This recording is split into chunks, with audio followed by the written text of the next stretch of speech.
Hi. Welcome today to our second day on play schemas.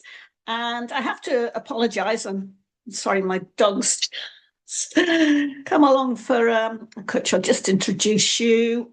Sure, you've seen her before if you've watched my videos. This is Dillis. And she loves being the centre of attention, don't you? Okay. Pippi's on the other seat, behaving herself very well. But this little one loves to be the centre of attention. I'll have her by the side of me for now, excuse me. And she may jump down if she feels the need. So what were we talking about? Play schemas. I must apologise because I have had COVID for the last almost 3 weeks and I'm only just getting over it. So I'm afraid I don't look that great, but at least I can do this kind of thing from home. So we're going to talk about the rotation schema and what we know of when we work with children of cognitive ability of, say, under 6 years. So that may well be children in your early years setting, in your charity setting, in your CIC setting, in any setting where a child has a cognitive age of under 6, because that is the cognitive age when play schemas are being used the most. Although saying that, I would definitely encourage, and particularly because obviously I was a special needs head teacher, special schools head teacher, and we use play throughout the curriculum every day. And, you know, yes, you could say, well, all of the children in that school had a cognitive age of less than 6 years, and that's true. And so that kind of teaching was the best kind of teaching for those children. But I would also say, to be absolutely honest, that we all love play. And if we can do something through a play approach to learning, as you'll remember, if you've read my book on play, I do start off with that. And of course, as I've said before, all animals learn to play first, and certainly wild animals will learn to play some rough and tumble and so on when you think of young lions, as they get to learn how to tackle the real world when they grow up. But anyway, some children find, we're looking at the rotation schema, some children find spinning, twisting and turning objects appealing. Whether they are stirring ingredients or watching wheels move or spinning themselves around and around in circles, this schema plays a crucial role in developing cause and effect, in understanding motor coordination and early scientific thinking. And instead of restricting this behaviour, as we've said with all these play schemas, you don't restrict them. We can support it with meaningful play opportunities. Seymour Papert, one of my heroes actually, who started the constructionist movement in education, wrote an essay called The Gears of My Childhood, which introduced his important book, Mindstorms, which was published in 1980, a long time ago now, and he died a few years ago, unfortunately, but what a brilliant mind. Anyway, this is what he wrote in the introduction to that book. Before I was 2 years old, I had developed an intense involvement with automobiles, and playing with gears became my favourite pastime. I loved rotating circular objects against one another in gear-like motions. And if we think about it, we know that was the kernel of his love for gears and so on and so forth. And obviously he went on to use that constantly through his life. So let's recognise some of the rotation behaviours. Children exploring this scheme may twist lids, knobs, handles repeatedly to observe the movement patterns because they're fascinated by them. They might spin toys, fidget forms, or everyday objects like bottle tops or whisks or all, because they're trying to see how they work, basically, which is what Seymour Papert was trying to do. He wanted to understand how things worked. They enjoy circular motions, whether it's rolling, twirling, or stirring. And they watch spinning items intently, showing fascination with their movement. And they gravitate towards roundabouts and spinning playground equipments.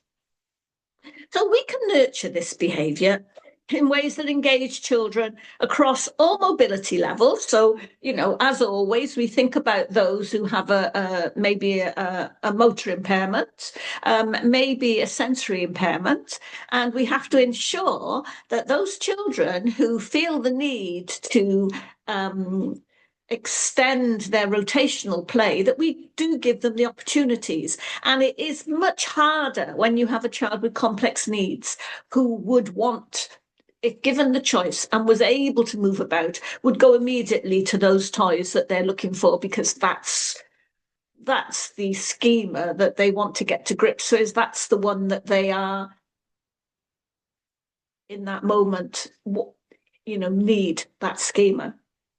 So if we think of purposeful play to support rotation needs, so we would encourage safe and engaged explanation, understandably, and we would offer perhaps kitchen tools like whisks or salad spinners for them to play with, ensuring once again that all their mobility needs are met. We might provide art rollers and stamps, including adaptive tools. We might use push-along vehicles and balls of varying features and weights for diverse sensory needs. And I can remember in particular a young boy who loved cars, and people would stare at him because he wasn't one of these who wanted to race the cars. He just wanted to turn the wheels. He just wanted to watch the wheels go. And if somebody, if he was encouraged to roll the cars, his main occupation would be staring intently at the wheels as they were rolling. So we would introduce interlocking gears, ensuring options for easy mechanisms for different abilities again. And we would maybe set up marble runs with loops and spins and spirals to encourage visual tracking and prediction. And we might encourage opportunities for full body rotation through dance and movement games, because they might want to extend the rotation from what they're watching to actually doing themselves. So, toys you all may already have in your learning centre. You should already have them adapted to suit the different sensory needs that your children have. And then you would have things like toy vehicles with wheels, pushing lorries and cars, let children see the wheel rotation. You might have balance bikes or accessible ride-on toys to offer the rotational experience for themselves. You might have balls rolling and spinning across surfaces for children, so they get to have a go of rotational play. You may have rolling pins and Play-Doh, so they get that rolling effect. Rolling and twisting and the circular movements which they may have locked in on. You may have circular mark making tools, and obviously giving them the opportunity to draw these things. You may have measuring spoons and ladles, or a spinning water wheel you might have outside in your water play area, because they do like those as well. You might have spinning tops and wind-up toys that demonstrate rotational momentum. So that's another thing that you may already have, or you may decide to get. She's not let me get on, I know. Oh dear. Additional items you might want to purchase, pinwheels and ribbon wands. You might want to, I've already said about marble runs, you might want to get some marble runs. There's a sit and spin game, I don't know if you've seen those, that they can sit on outside to offer gross motor spinning. So again, you can get these adapted as well. lock and key toys for fine motor skill building. And again, they like to see the gear movement when they're opening the lock and locking it and so on. It's fascinating for them. And I tell you, one of the things that happened in one of the schools where I was head is that we put locks on all the rooms. I think I've said this in a previous video. Where some children would want to go inside to watch, say, the washing machine move and all this kind of thing. So we have some children who would want to do that. And I've certainly told you in one video about one boy who got into the caretaker's cupboard and took the vacuum cleaner apart. Unfortunately, he couldn't put it back together. He was fascinated by the mechanics and the workings of the vacuum cleaner. So on some of these doors in school, I would have locks installed, so you had to have a key code to get in. It really annoys staff sometimes because they might be on a break and they're rushing to get in, so they quickly make a cup of tea and they've got to remember the passcode before they get in the room. But it was to keep our children safe. So, they did understand that, thankfully, because if children would get in there, they might get up to all sorts. But some of the children were so clever that they would, they'd have a cognitive aid, supposedly, of under 6, but they would watch as regularly as different members of staff might use that code to get in. And after a while, they will have perfected it. And you'll find some of the children would get into those rooms because they'd mastered the code for themselves after watching it a few times. And so this is all to do with gears and movement and all that kind of thing. Rotational play. So why does rotational play then matter? What are the key developmental benefits? And I would say they're strengthening cause and effect. So they're learning how their actions influence the movements. Spatial awareness, because they're understanding circular motion, positioning and trajectory, although we'll come on to the trajectory schema at a later date. Fine motor skills, enhancing grip control and coordination and precision. Scientific thinking, so observing patterns, sensing movement, predicting outcomes. And as we said before, Seymour Papert developed his scientific thinking through his rotational schema as a child. Language growth, so reinforcing rotational vocabulary like spin and twist and circle. Self-regulation, hugely important to all of our children who are neurodivergent. So using movement play to channel their energy and develop their focus. And then if we think of mathematical concepts, exploring concepts of rotation, circumference and circular patterns. So how can we embed the rotational schema into everyday routines so that they have opportunity to develop this schema at other times rather than just during a play session? And so I would say snack at meal times, invite the children to stir the yogurts or some batter, use salad spinners to wash lettuce and so on. And in the creative corner, you might offer paint rollers for creating spirals and circular patterns. You might drop marbles into a tray of paint. And then outdoor and gross motor play, you might set up circular riding paths for trikes or bikes and scooters and accessible movement options. You might engage children with spinning pinwheels and streamers and that kind of thing. Those children are more interested in that.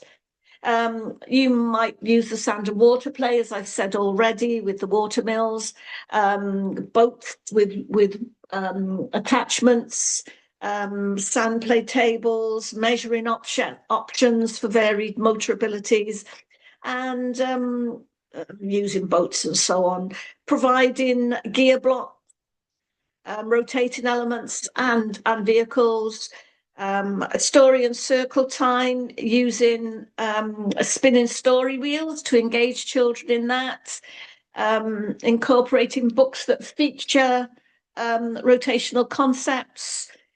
Rest and transition times, you might offer handheld spinning toys for them to calm themselves during transition between activities. Music and movement, everyday chores. You might have circle games such as Ring of Roses. You might encourage children to help open jars or wind up toys. You might use twist top bottles and screw lids as fine motor strengthening skill. So you might give them these opportunities as well. So the rotational schema actually does involve quite a lot of things. And I think, I could be wrong, that it shows a scientific mind, somebody who's interested in technology. So again, we go back to Seymour Papert and see how rotational schema affected his life tremendously. So that's it for today. So we're going to say, aren't we, Dennis? We're going to say today, we're going to say bye-bye. And the next schema that we'll talk about, let me think. We've done positioning, we've done rotation, PR. Oh, I think it might be orientation tomorrow. Bye-bye. I'm trying to end this.